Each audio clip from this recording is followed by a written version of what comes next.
First of all, I have a different philosophy than most trainers simply because I like to try to get that muscle warm. I like to use the side laterals because I'm warming up the whole shoulder rather than just one part, rather than front delt, rather than rear delt. I warm the whole thing up, and side laterals normally do that for me.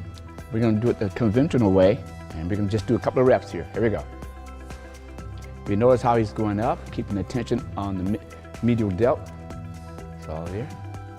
And your front delt will activate, but it's not the primary muscles working. We normally try to do anywhere from 12 to 15 reps. This is your typical beginner's way. As you get more advanced, we'll sort of turn it around a little bit. We'll create more pressure just on the medial delt, less on the front and also the rear. What we're gonna do, we're gonna take the dumbbell and we're gonna turn it, and we're gonna keep it there. We're gonna lock our shoulder blades together, slightly bend the arms, and we're gonna push it straight out. Get more medial delt, less front delt, and virtually no rear. Keep those arms slightly bent, keeping the pressure on the medial delt. Most people wanna go way too heavy, and you don't need to go heavy for side. It's a small movement. It's not where you're going all the way up because your arms won't go that far if you do it right.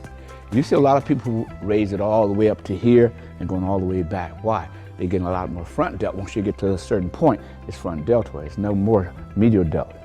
So what we're trying to do is just focus just on the side.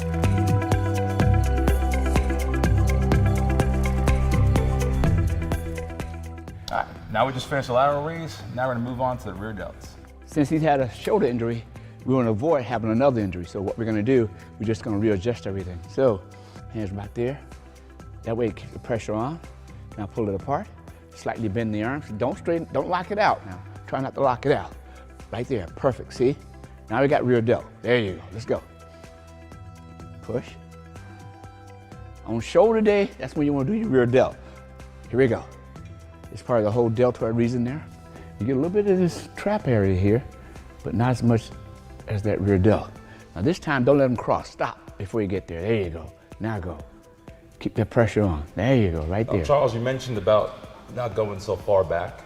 Right. Well, a lot of people overextend, and you don't want to overextend it. You just want to lock into the rear delt.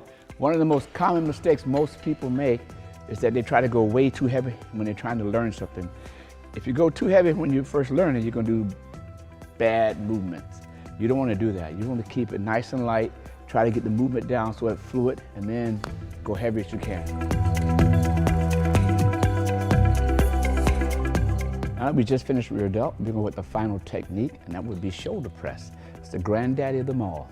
And the reason I say that is because without that movement, you don't build that basic foundation that you need, okay? Now, he's here, slightly forward, so that the weight comes behind you just a little bit, like this. Now press it up to full range, in and back out. There you go. Slightly press it in now. Go in, up, that's it, good. Stay on the delts, there you go. Perfect, good. Now don't go below parallel here. You want to stop it there and press back. One more, good. Big difference there. Just not having to come down so deep. Yeah. A lot of times when I see you guys training that I like to go a little deep here, but stopping here, big difference. Well, the reason I like to stop because I want to keep it off the joint.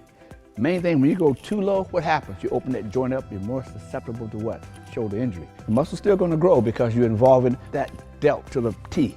It's not going too far. So there you have it. We just finished completing 3 basic shoulder movements. With little minor adjustments, it makes a huge difference. So make sure you subscribe below. That's all you need to do.